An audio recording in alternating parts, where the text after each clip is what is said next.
காசாவில் மீண்டும் போரா அப்படிதான் உலகம் இன்னைக்கு கேட்டுட்டு இருக்கு. காரணம் என்ன தெரியுமா? இஸ்ரேல் சம்பந்தப்பட்டவங்களை பணைய கைதிகளாக ஹமாஸ் இயக்கத்தினர் பிடிச்சு வச்சிருக்காங்க. அவங்களில் நிறைய பேரை விடுவிக்கவில்லை இன்னும். அதாவது போர் நிறுத்த ஒப்பந்தம் வெளிவந்ததுக்கு அப்புறம் கூட 15ஆம் தேதி தான் கெடு, அதுக்குள்ளே எஞ்சிருக்கக்கூடிய எல்லாருமே நீங்கள் விடுவிக்கணும் அப்படின்னு அந்த கெடுவை டொனால்ட் ட்ரம்ப் விடுத்திருக்காரு, அமெரிக்காவுடைய அதிபர். அப்படி நீங்கள் விடுதலை பண்ணலை அப்படின்னா போர் நிறுத்தத்தையே நான் ரத்து செஞ்சிருவேன், அதுக்கு நான் பரிந்துரை செஞ்சிருவேன் அப்படின்னு ட்ரம்ப் சொல்லியிருக்காரு. இதை ஹமாஸ் அவருடைய பரிந்துரைலாம் நாங்கள் ஏற்க மாட்டோம் அப்படின்னு சொன்னாலும் கூட ஹமாஸ் இன்னொரு வாதத்தை முன்வைக்கிறாங்க. போர் நிறுத்த ஒப்பந்தம் போட்டீங்க, அதை நீங்களே மீறிட்டீங்க அப்படின்னு இஸ்ரேல் இராணுவத்தை அவங்க சுட்டி காட்டுறாங்க.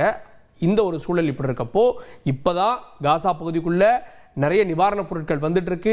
உணவு, தங்குமிடம், அதாவது டெம்பரவரி டென்ட் எல்லாம் வந்துட்டுருக்கு.